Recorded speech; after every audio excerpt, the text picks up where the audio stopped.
Hi everybody! So ngayon ay pupunta kami sa Mr. DIY. Well, malapit lang yan dito sa bahay namin. Para mag back to school shopping kasi nag-aaya na yung mga kids na back to school shopping na daw kami kasi magpapasukan na, wala pa silang ibang mga gamit. Nakabili lang ako ng mga curriculum nila, mga books. Pero yung mga gamit like mga pencil, ball pen, so yan, wala pa talaga sila. Nag-aayos ako dito ng studio office namin / homeschool area. So dahil meron lang kami isang space dito sa bahay na pwedeng gamitin para dito. So, pinagsama na namin yung office studio tapos yung homeschool area namin. Nag-record lang ako ngayon kasi gusto kong i-document ito dahil after 5 years ng ating pagko-content creation dito sa YouTube ay finally na-receive na natin yung 100k subscribers. So, na-update ko na kayo dyan. And finally, dumating na rin siya!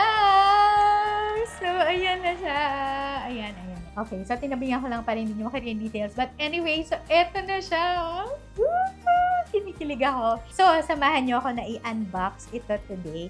Dahil syempre, kasama ko talaga kayo dito sa journey natin. Kaya, isasama ko kayo sa pag-open natin o pag-unbox ng ating silver play button. So, this is a silver play button. So, let's have it and let's open it now.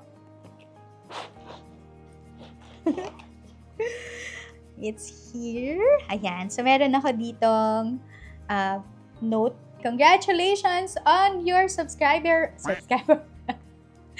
Congratulations on your subscriber milestone. We are honored to take part in recognizing your achievement and want your experience to be exceptional. So this award was inspected and packaged with great care by Rick. Thank you, Rick. Ayan. Tapos meron din ditong letter din. So, do you remember your first subscriber? Yes, I remember kasi asawa ko yung first subscriber ko. So your 100 or your 1,000 subscriber, chances are you do, and we know that you'll definitely remember your 100,000 subscribers. So, yeah! Ito na siya. Ayan na. Sigaw. Oh, guys! Ito na siya, guys! Can you like that?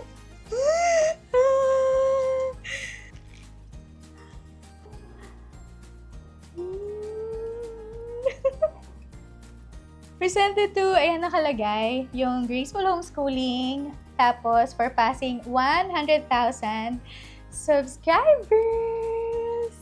Yan, salamin pala yan, mirror pala yun. Tapos, yan, yung ating silver play button. Anyway, so yan, gusto ko lang talaga kayong isama sa pag-unbox ng ating silver play button. Congratulations, Graceful Homeschooling family! Kasama kayo dito sa ating milestone and achievement na to. And yan, punta lang kami sa Mr. DIY. I'll tag you along there para makita nyo rin kung ano yung mga pwede nating bilhin for back to school sa Mr. DIY. I'll see you! So we're here at Mr. DIY. So dito lang kami talaga pupunta every time kapag meron kami binibili for school or kaya naman para sa bahay. So lagi namin binibigyan ng budget yung mga kids para at least doon lang talaga sila mag-stick sa budget nila. So, ang dami nila ulit mga toys here. So, iba't ibang klaseng mga toys. So, meron mga toys for entertainment, pero meron din mga toys na makadevelop din sa mga developmental milestones ng mga bata. So, like this one, yan, maganda yan para sa mga toddlers. There's Zoe. Hi, Zoe. There's Yosh. What are you looking ba? Where's Zion? There's Zion. Hi, Zion. Mom, what's our budget?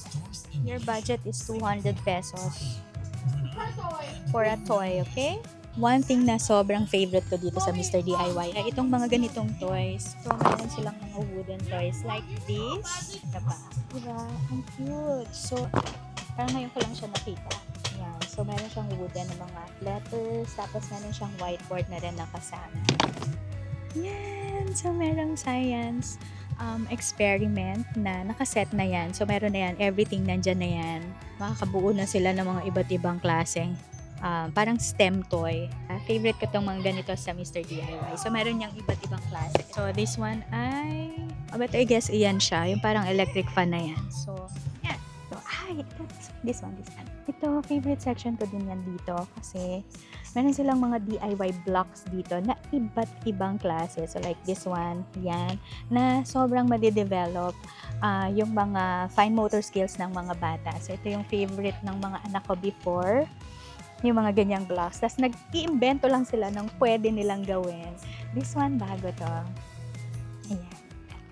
So, marami pa. Ito, makikita ko sa inyo. Yan. Buong section yan na puro ganyan na pwedeng laruin ng mga bata. This one. So cute. Let me see which one. How much is it? Oh, it's 29. That's 29 pesos. 114. And how much did you get kanina? It's 29, right?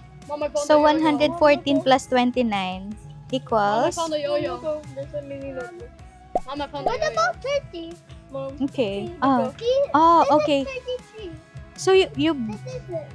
29. 29. Okay, so 33 plus 29, how much is that? Mom, I found a dress. Mom, I found a. So we're gonna look for mga school supplies. So mga pwede namin magamit sa pag-homeschool namin. So yan, favorite namin itong place na to dahil marami ka talaga mabibili dito. Here's the section where we always go to kapag bibili na kami ng mga school supplies. Kasi dito sa section na to, marami dito na mga crafts materials like this. Yan. So, itong mga to. So, this one I poke and embroidery. Cute, diba? Maraming mga crafts dito. So, design your wall. So, pwede ka mag-design with this. I'll show you more. Ayan, cute nito, Zoe, oh. It's like, yeah, it's a reminder frame. You like to get it. It's just, I think it's just 49 pesos for this one. You want? Sobrang cute ng mga eraser dito. Imagine, eraser yung mga yan. Ang cute nila. Look, meron pang mga cupcake. Oh, sobrang cute. And this one, ito naman mga sea animals. Tapos, meron din dong mga ganito. So, yan. And it's cute. Oh, ang ganda, diba? So, they also have yung mga ganitong activities here. So, yan. 171. Okay, you're still computing. Ito, sa pencil case na pwede yung bata ang mag-color. Diba? Sobrang fun activity nito para sa mga kids. Do you need this one? Hindi mo kailangan. What else do you need? Pens na na meron na siyang red, blue, and black. Dami din nilang mga pens dito. Iba-iba. So, meron silang mga nakaset na. Pwede din naman. Merong mga isa-isa. We'll buy pens lang. We need to get pens para doon sa teacher doon sa daycare center na i-adapt ng Graceful Homeschooling. So, bibili na din tayo ng ilan sa mga pwede nating mabigay doon sa teacher ng daycare. So, ito naman yung aisle ng mga notebooks. Iba't ibang klaseng mga notebooks. So, makikita nyo dito. Sobrang gaganda nila. Ayan. Pero, dahil gumagawa na tayo ng mga notebooks. So, kumukuha tayo ng mga ideas dito sa aisle na to. Ang cute, diba? Ayan. So, look this one. Ayan. Ang cute. Flowers. Yan. Ang dami dito. Like, mga ganito. Kaya lang, meron lang nakalagay lagi na DIY. So, pagka nasa Graceful Homeschooling ka, GLs naman nakalagay dyan. So, they have also this one. EB Theater Craft Set. Ang ganda.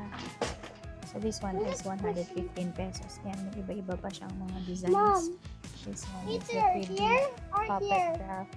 Mom, I can think here. Ang dami din nilang mga tote bags here. So, yung prices niya na nasa 119 to 175. Depende yan sa mga tote bag. May mga minimalist, may mga kawaii. So, dami din nila dito mga organizers like this. Iba-ibang klase. Mom. So, ayan. I bet this one's better than this one. Dami nila dito mga organizer. Parang pen organizer. The puppet? The pop-it? Yeah. You want to You pop can it? get that. Can you ano? Yeah, I can. Sige. I can't find any pencil case. Okay, so we're back from Mr. DIY. Ayan, so ito na yung mga napamili namin. Medyo napamahal nga tayo kasi kasama ko yung tatlong bata. May mga binili sila na hindi naman kailangan. Pero mag-haul lang tayo ng ating mga pinamili sa Mr. DIY. Papakita ko sa inyo kung ano yung mga binili namin doon. So we have ito, yan, ball pens. Mostly yung mga binili ko ay yung mga ipapamigay natin doon sa teacher naman ng daycare na inadapt ng Graceful Homeschooling. So, yan, isa to doon sa bibigay natin sa kanya. So, meron tayo ditong ball pen. Meron kami binili dito. Kay Zoe to. Pagka reminder, acrylic yan na sinusulatan. Tapos meron niyang stand para ma-remind siya kung ano yung mga kailangan niyang gawin. Ito, binili ko to doon para sa teacher din ng daycare. Para din yan doon sa teacher ng daycare na inadapt natin ng Graceful Homeschooling. Tapos, ito, kay Yosh to. Mga siyang pumili niyan, mga lapis. Tapos, meron din siyang pinili na mga ballpen. Mamaya, papakita ko sa inyo. Kasi sabi niya, kailangan na daw niyang matutong magsulat gamit ang ballpen. So, bumili na siya ng ballpen. Tapos, bumili kami nito. Yan, pinakita ko na to kanina, di ba? So, scientific experiment.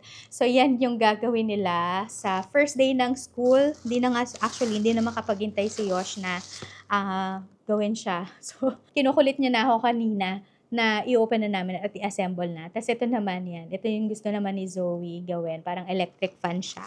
Yan, dalawa yan. Gagawin namin yan sa first day of school. Nakita na nila. Pero usually, nagpe-prepare talaga ako ng box for them para sa first day of school.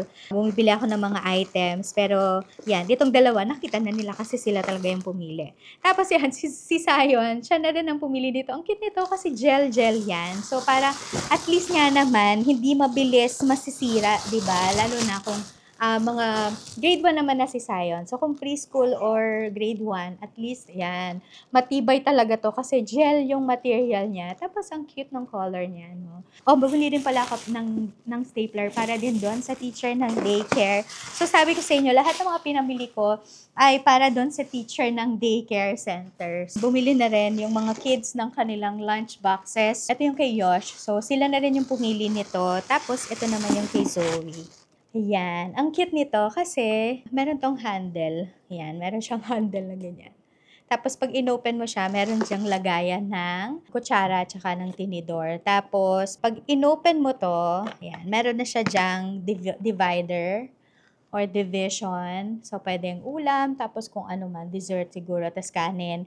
Tapos, pag binuksan mo yan, pwede naman na yan lang, ito lang yung lalagyan mo ng food. Pero, mas maganda, di ba, na meron kang divider. Pero, natatanggal siya. So, nadidetach yan. Tapos, pwede mo na rin ibalik siya. Tapos, ito yung lagayan nga ng kutsara tinidor. At least yung kutsara tinidor, hindi nakahalo agad dun sa pagkain. Kay Yosh naman, ito, ganun din yan. Meron din yung division sa loob. Tapos, or divider. Tapos, yan, may lagayan na din siya ng kutsara at saka tinidor dyan dito sa pinakatakip ng ating lunchbox. So, sana lang hindi niya mawala. Yan.